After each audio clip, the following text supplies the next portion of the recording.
심정지가 발생하고 5분이 지나면 뇌에 산소가 공급되지 않아 치사율이 높아집니다. 이때 꼭 필요한 것, 바로 심폐소생술입니다. 성인의 심폐소생술 어떻게 해야 할까요? 먼저 환자의 어깨를 가볍게 치면서 반응을 확인합니다. 이후 주변 사람들에게 119에 신고를 부탁하고 자동심장 충격기를 가져다 줄 것을 요청합니다. 그 다음 환자의 호흡을 확인합니다.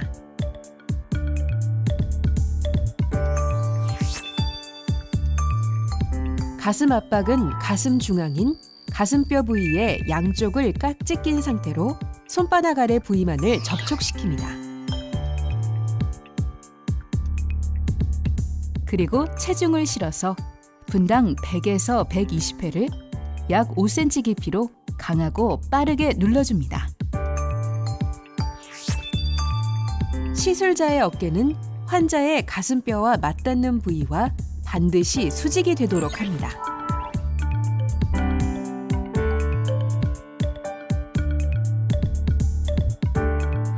환자가 의식을 회복하거나 119 구급대원이 도착할 때까지 반복해줍니다.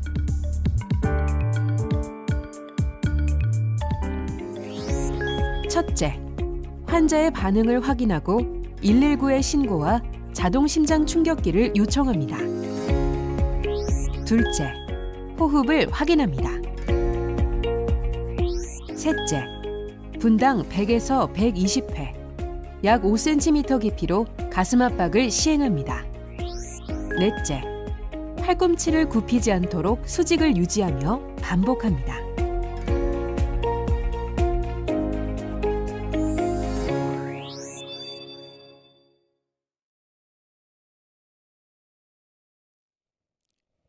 안녕하십니까.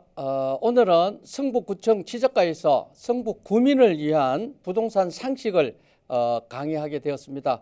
요즘 유행하고 있는 깡통 전세 사기 등과 계약서 작성 전후에 주의할 점을 설명하도록 하겠습니다. 먼저 강사 소개부터 하겠습니다.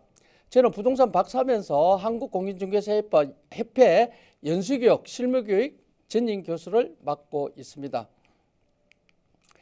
요즘 깡통 전세 사기 피해 사례로 본다 그러면 지금 제일 의심하고 안 해야 될 게 신축 빌라 등 새로 짓는 걸 조심해야 됩니다.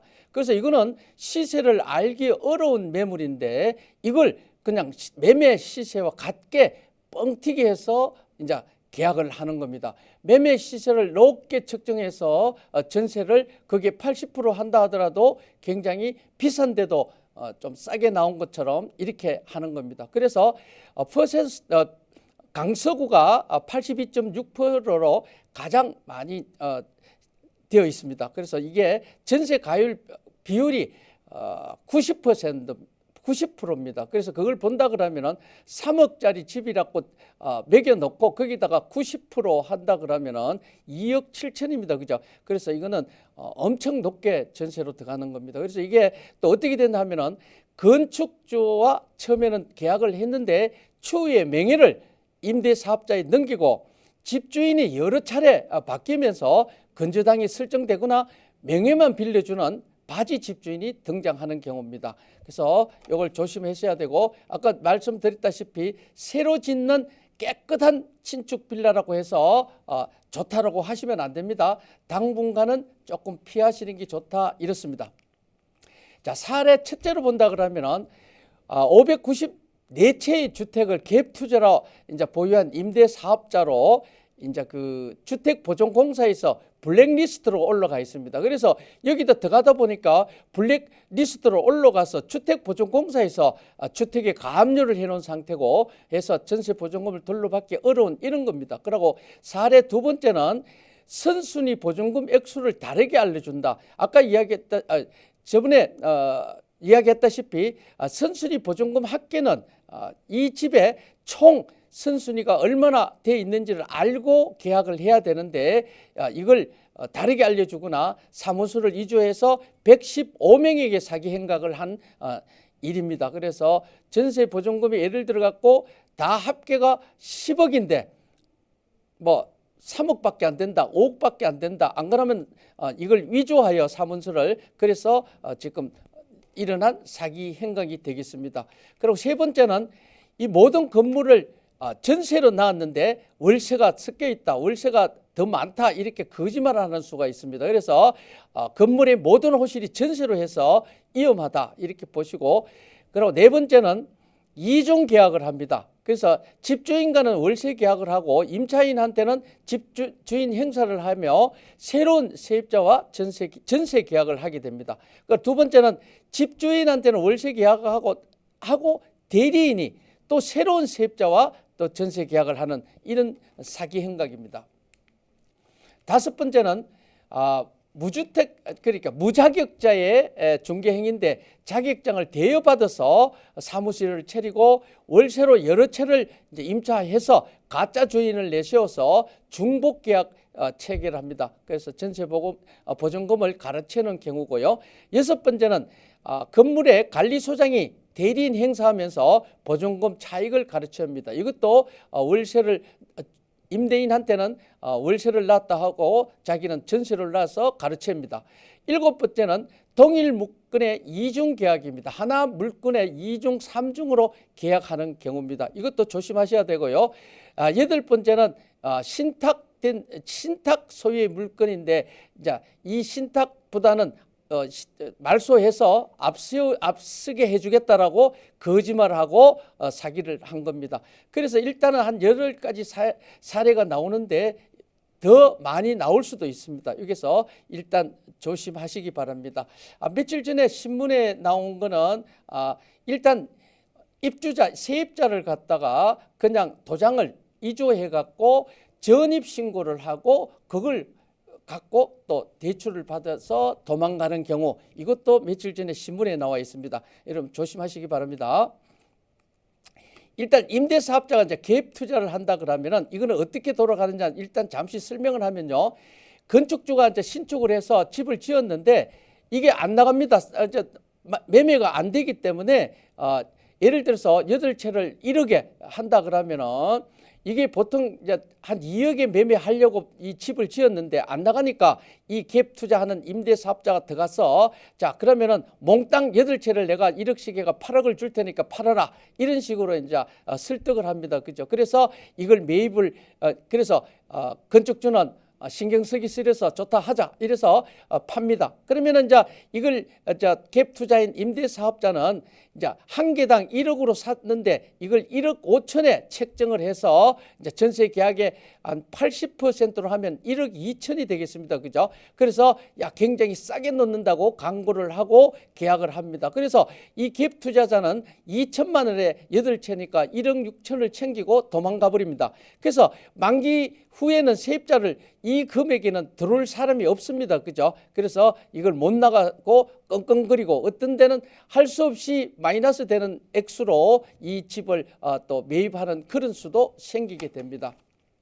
우리가 집을 팔든 사든 내가 집을 세를 놓든 또 세를 살든 간에 주택임대차보호법은 다 알고 계셔야 되는데 이걸 전부 다 모르는 분들도 많고 또 우리 모든 사람들도 이 주택임대차보호법 신문에 나지만은 그냥 한 번씩 넘어가기 때문에 이 종합적으로 잘 이해가 안 갑니다. 그래서 오늘은 이거 좀 적어 두셨다가 여러분들 좀 갖고 계시기 바랍니다.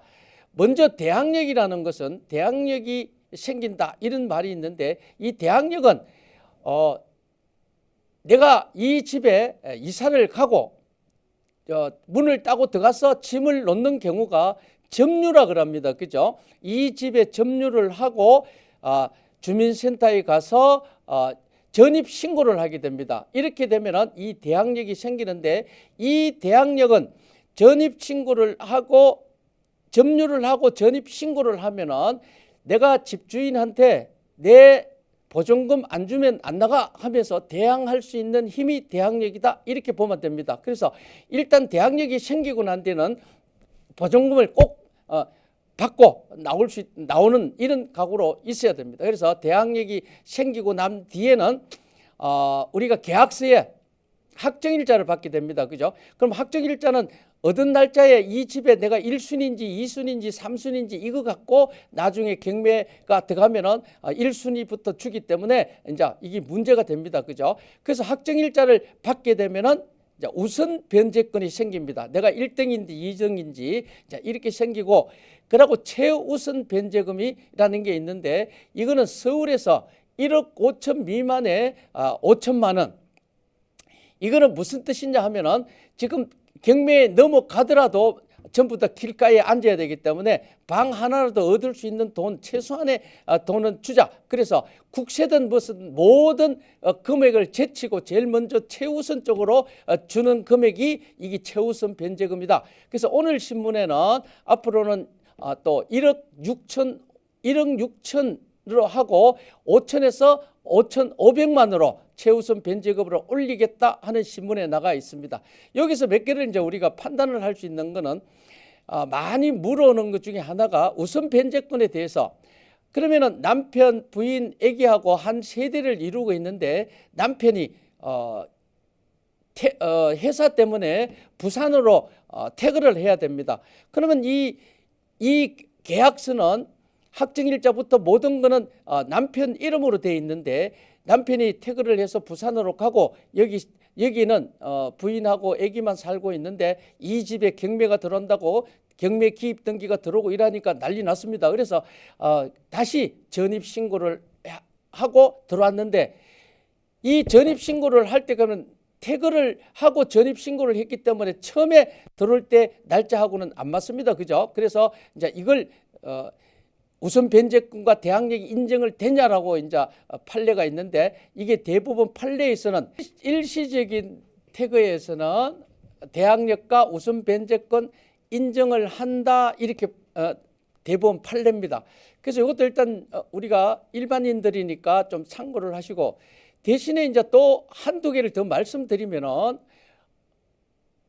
어머니하고 딸이 어머니 이름으로 집을 얻어주고 이 딸은 부산에 가가 삽니다. 살면서 이제 이 집에 또 경매가 넘어오고 막 하니까 이게 대항력과 우선 변제권이 됩니까? 주택임대차 보호법을 받을 수 있습니까? 이렇게 물어온 사람이 있는데 이거는 단 엄마하고 딸이라는 이걸 갖고 막 공인중개사들도 막 이래 고민을 하고 있습니다.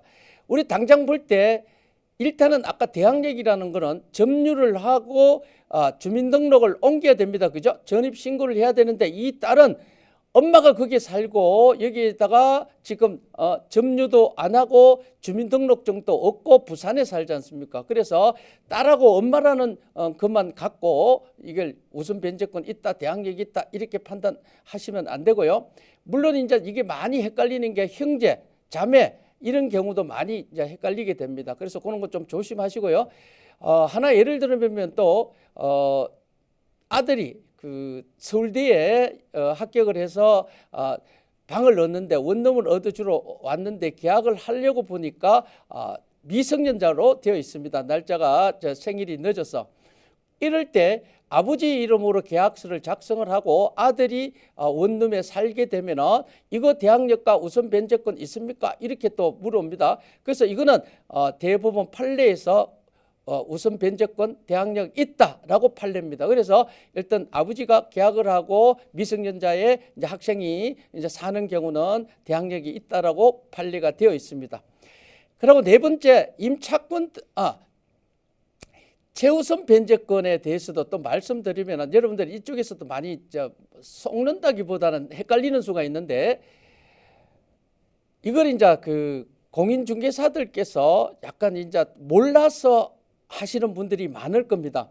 자, 그럼 예를 들면은 이 집에 내가 이사를 들어가려고 하는 이 집에 5억짜리 시세, 5억짜리 건물이라 그러면은 이걸 권리 분석을 해보니까 4억 8천까지 채권이 다 꽉 차가 있어요. 뭐 보증금 합계부터 저당권부터 해서 다 있는데 여기서 우리 중개사는 최우선 변제권은 모든 걸 제치고 뭐 국세부터 해가 다 보다가 1등이니까 당신 5천만 원에 이 전세로 들어오면 최우선 변제금으로 5천만 원 받을 수 있으니까 걱정하지 말고 들어오라고 이렇게 이야기를 합니다. 그래서 이걸 더 가야 되냐 말아야 되냐 이거죠. 그래서 이것도 여러분들이 잘 판단하셔야 될 게 일단 또 대부분 판례에서 채권이 그 시세 금액에 꽉 차 있는 걸 알고 들어갔을 때는 최우선 변제금을 안 줘도 된다는 판례입니다. 그래서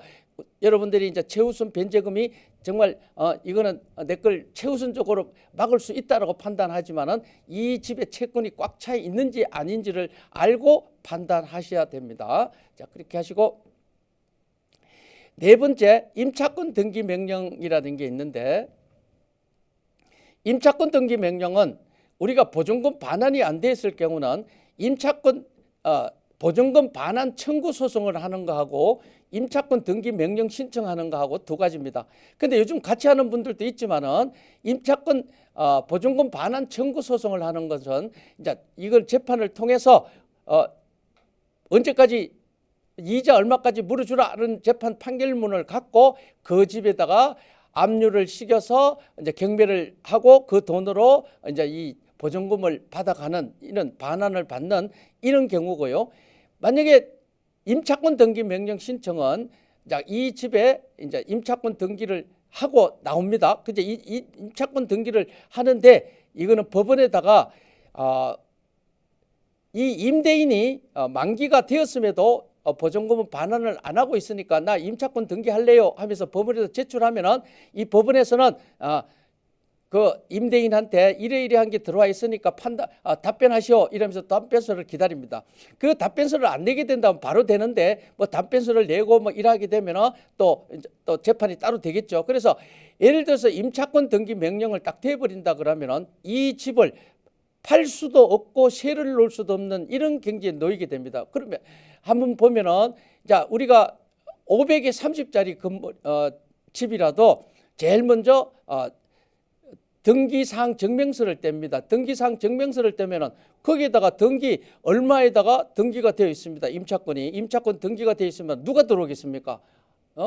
돈도 안 내주는 악덕업자인데 그죠? 그래서 안 들어올 거고 만약 이분이 돈이 필요해서 이 집을 팔려고 내놨는데 임차권 등기 명령이 되어 있다 그러면은 만약 비록 3,500만 원으로 그냥 되어 있다 하더라도 플러스 알파가 뭐가 있을지 몰라서 이제 이건 매매도 안 되는 이런 사건이 나옵니다.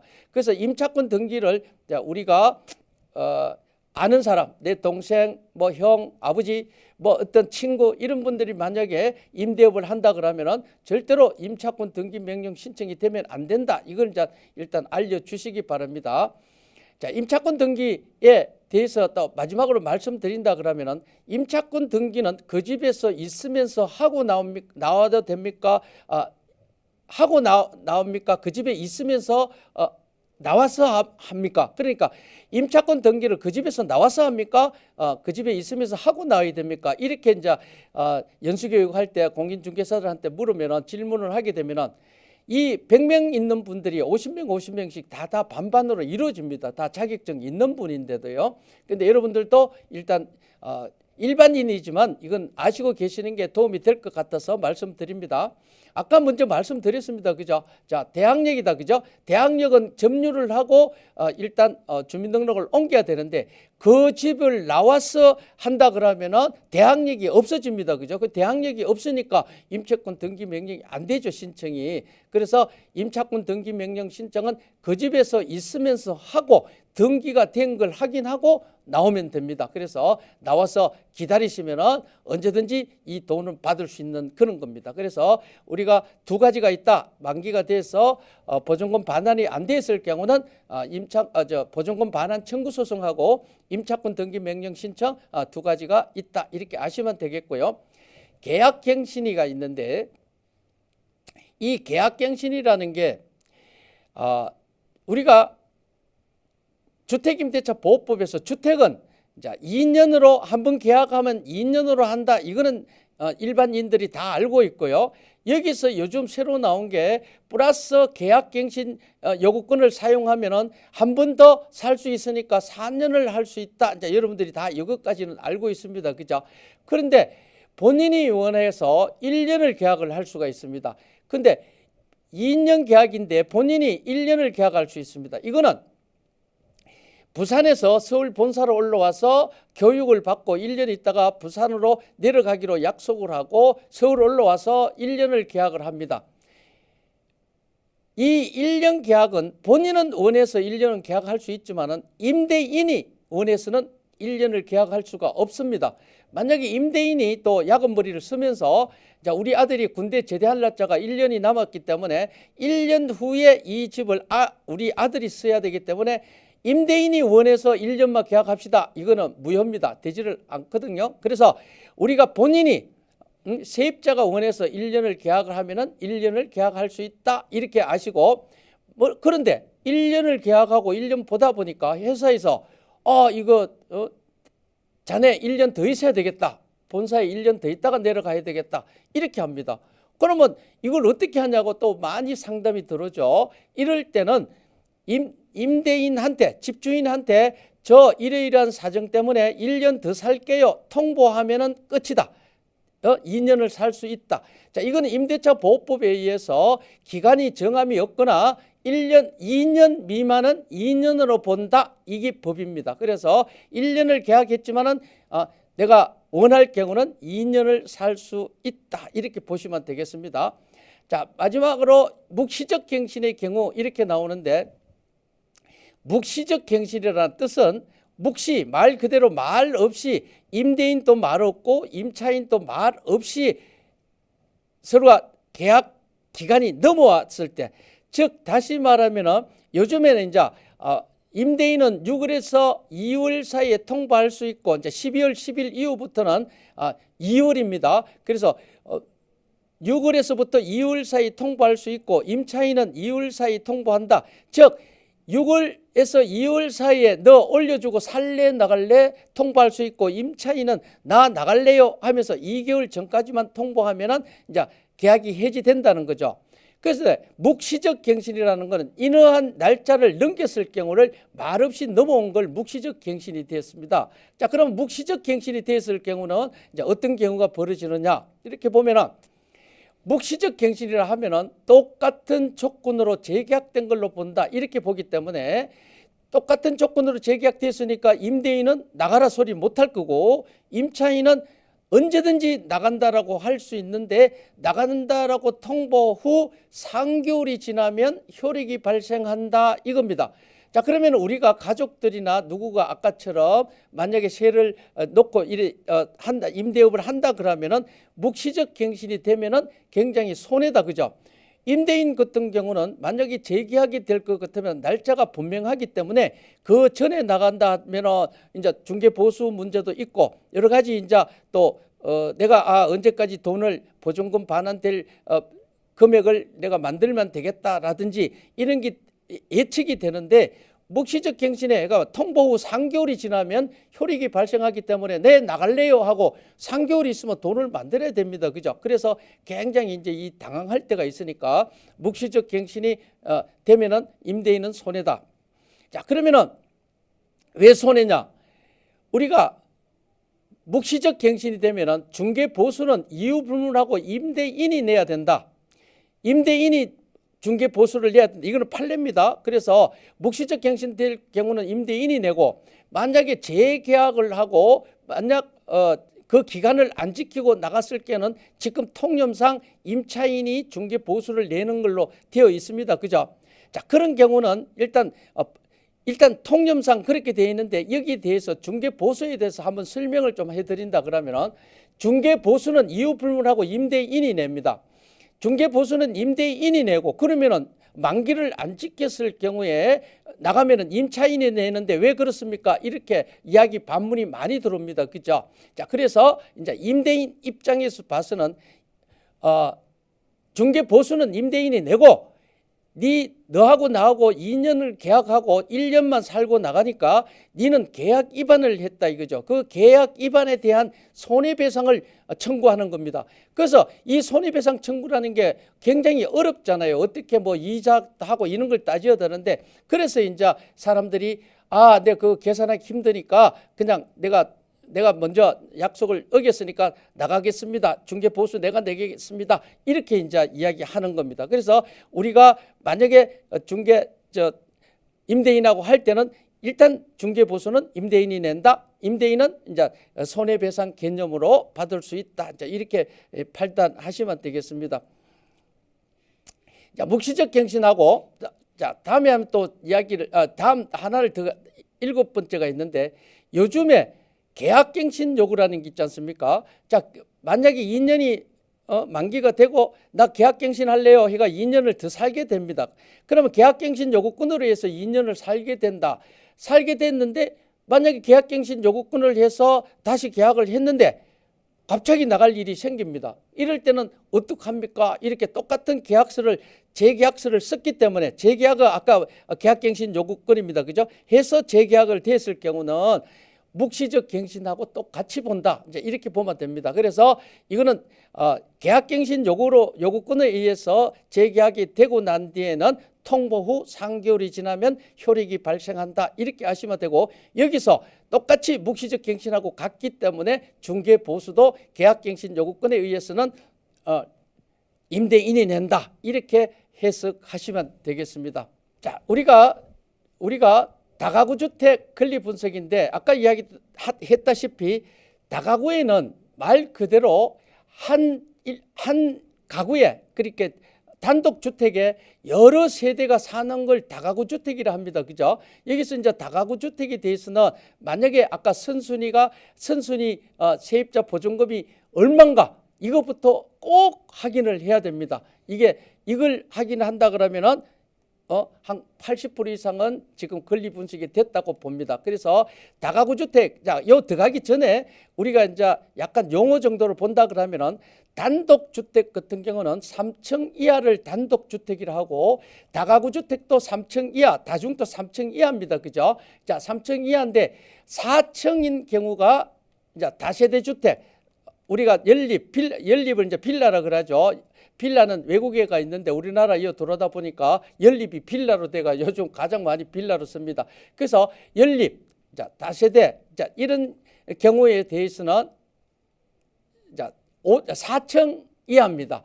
그런데 5층 이상은 이제 아파트라 그러고, 그래서 이제 이걸 여러분들이 잘 알고 계셔야 되는데, 이 다가구 주택에 만약에 한 세대 3층 이하인데도 여러 가구가 살 경우, 그럼 또 다가구에 들어가는 거는 3층 이하로 해서 원룸을 20개를 만든다, 30개를 만든다, 이런 경우도 같으면은 아까 201호, 301호 정해졌지만은 그거는 공부상에 대한 201호, 301호가 아니고, 일단은 우리가 구분 소유권이라 해서 빌라, 다세대, 아파트, 이런 경우에는 이제 아까 구분 소유권을 해서 101호, 201호, 301호, 302호 이래서 구분 소유로 해서 이제 사람이 소유권이 다 달라지는 겁니다. 그런데 다가구 주택은 한 사람으로 해서 이제 다 지었는 원룸을 갖다가 이걸 다가구 주택이라는데, 여기서 권리 분석할 때는 순수리 보증금을 가장 조심해라 이렇고요. 일단은 우리가 구분 소유권이라 해서 이제 아파트, 빌라, 아까 다세대, 여기는 아까 호실이 굉장히 중요합니다. 이 호실이 틀리면은 아까 임대차 보호법을 못 받습니다. 근데 이 다가구 주택 같은 경우는 자기가 알기 쉽게 201호, 202호 이래 구분했지만은, 이거는 일단은 번지수, 지번만 있으면 됩니다. 그래서 이것도 권리 분석할 때 조금 조심을 하셔야 되고요. 두 번째, 장기 수선 충당금이라는 게 있는데, 이거는 아파트 경우입니다. 이 아파트가 이제 세를 살고 나가는데 임대인이 와서 장기 수선 충당금을 내달라 하니까 이걸 왜 내주냐고 이렇게 해서 싸움이 많이 다툼이 있습니다. 근데 이걸 정리를 한다 그러면은, 이 아파트를 분양을 받고 관리를 하는데 이 장기적으로 수선할 수 있는 걸 월 관리비에다가 이제 냅니다.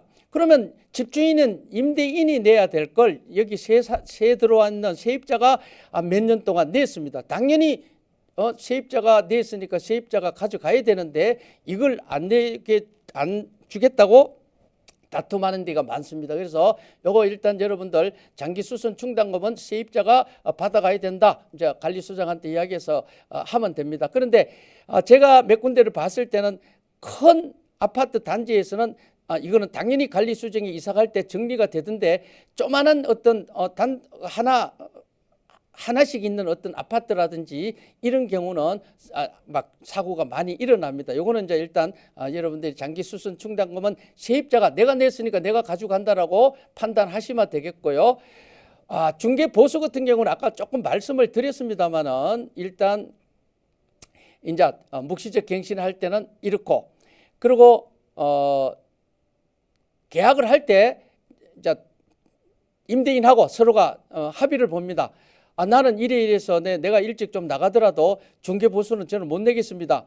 안 그러면은 임대인이 이제 노련한 사람들은 야, 중간에 나가면 네가 내야 돼. 그러니까 중개사 보고 이걸 적어달라고, 특이하게 적어달라고 이렇게 합니다. 그래서 잘했든 뭐했든 특이하게 적었다면은 이 특약이 우선이다 이렇게 아시고, 이 중개보수도 좀 금액이 큰 것도 있으니까 좀 조심하시기 바랍니다. 일단 그러고 우리가 민법 623조가 있는데 여기는 민법 623조는 세를 놓고 사용 수익할 수 있도록 임대인은 고쳐줄 의무가 있다는 거죠. 그래서 우리가 어떻게 본다 그러면은 이제 보일러가 고장이 났는데 임대인한테 이렇게 보일러가 고장 났으니까 고쳐주십시오. 이제 이래 되면 이제 서로 또 다툼이 됩니다. 그죠? 야, 그거는 네가 사용을 잘못해서 된 거 아니냐? 네가 고쳐라. 아니, 이 세를 놓으려면은 이런 거는 고쳐주고 세를 놔야 될 거 아닙니까? 이렇게 붙습니다. 그래서 우리가 623조 임대인의 의무를 갖다가 이야기를 하시고, 일단 한 7년 전입니까?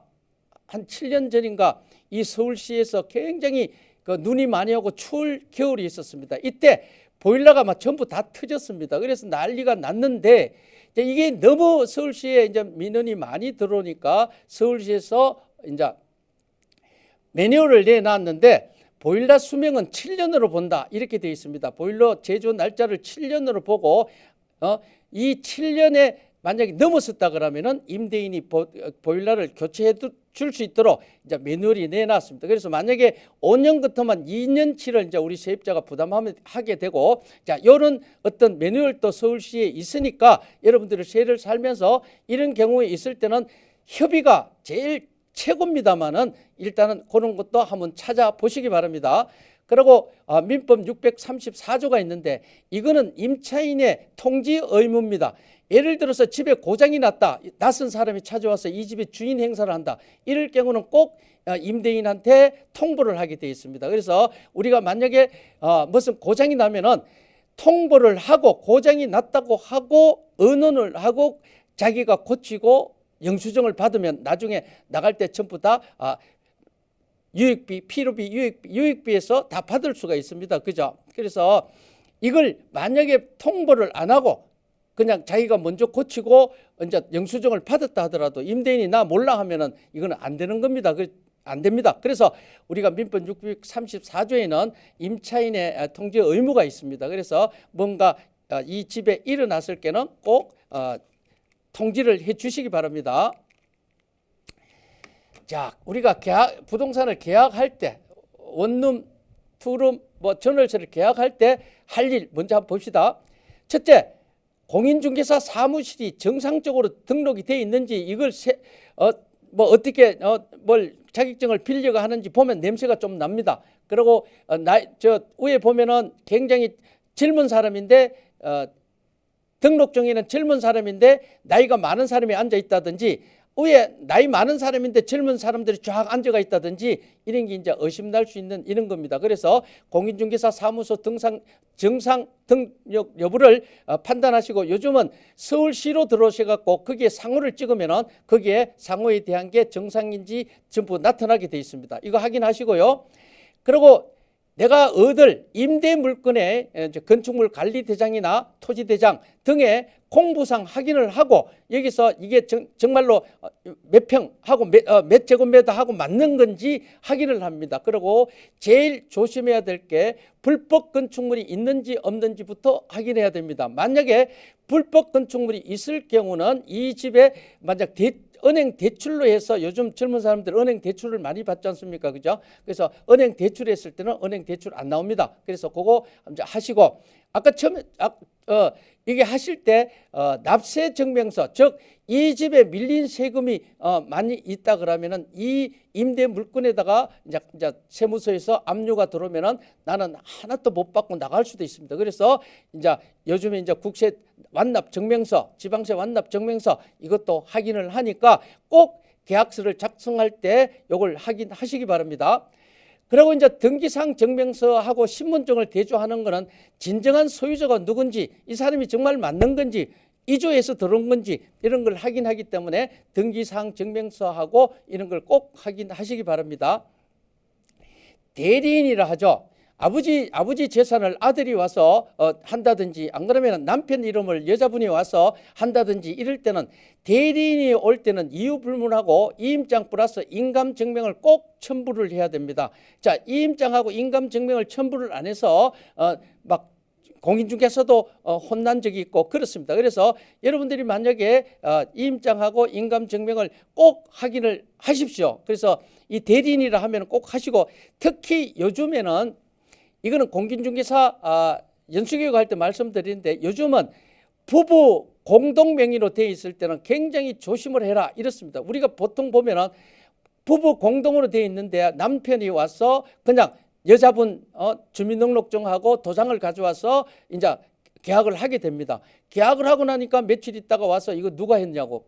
남편이 했다고. 무슨 남편이 했냐고. 지금 이혼하려고 이혼 소송 밟고 있고 재산 분할을 하고 있다라고 이야기합니다. 그래서 이러한 낭패를 보는 수가 있으니까 특히 요즘은 부부 간의 공동 재산은 조심하시기 바랍니다. 자, 계약 후에 할 일은 이 잔금 후에는 우리가 잔금 후에 확정일자하고 전입신고 받으라 그랬죠? 그럼 이게 뭐라가 된다? 이제 대항력이 생긴다. 그죠? 그렇게 잔금 후에는 확정일자하고 꼭 생긴다.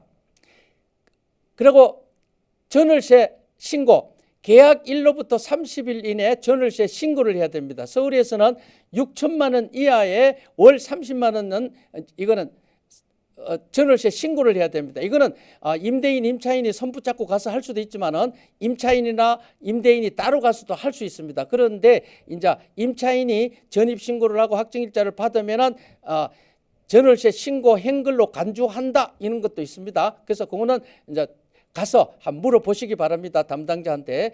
그리고 우리가 임대보증금은 보증보험에 가입한다 이렇고요.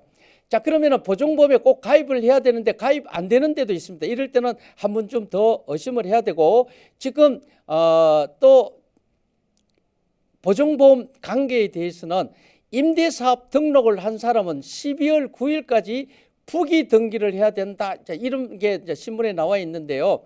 이거는 부기 등기라는 단어를 잘 모르시겠지만은 자, 이 집은 임대사업 등록을 한 집이기 때문에 집이다라는 걸 이제 그게 나타내 주라 이거죠. 그럼 남이 다 볼 때 이 집은 임대사업 등록한 집이구나. 그러면은 이제 보증보험은 임대인이 75%를 내야 되고 임차인은 25%만 내야 되니까 일단 그런 것도 참고를 한번 하시기 바라고요. 자, 마지막으로 우리가 이사 날짜를 금요일 오후 잔금을 피하자 이렇게 되어 있습니다. 그죠? 금요일 오후 잔금은 이사를 안 가는 게 좀 좋다. 이거는 오늘 아까 제일 먼저 본다 그러면 잔금 후에 확정일자하고 전입신고를 합니다. 오늘 확정일자하고 전입신고를 딱 하게 되면은 이 효력은 이길 0시부터 다음날 0시부터 효력이 발생을 하는데 금요일 날 후에 잔금을 치르고 난 뒤에 이 나쁜 임대인이 은행 대출을 해버립니다. 그러면은 그 효력은 바로 그날 12시 0시부터 효력이 발생하기 때문에 뭐 어떻게 할 수도 있는 방법이 없습니다. 그래서 이런 것들도 나쁘게 이용하는 사람들이 많으니까 저 역시 한 번 정도 그 일을 당했습니다. 그래서 해결을 했는데 굉장히 나쁜 사람이 많습니다. 자기 돈이 급하면 어떤 식으로라도 이런 걸 나쁘게 해결을 하려고 하거든요. 그래서 여러분들 이런 것까지 좀 조심하시고요. 등등 여러 가지 많은데 정말 요 계약을 하기 후에 할 일부터 해서 우리가 기본적인 부동산 상식에 대해서는 좀 알고 계셨으면 좋겠습니다. 그래서 아무쪼록 오늘 성북 구민을 위해서 이러한 부동산 상식을 강의에 대해서 정말 고맙습니다. 여러분들도 성북구에 사시는 걸 보람을 느끼면서 자부심을 느끼시기 바랍니다. 감사합니다.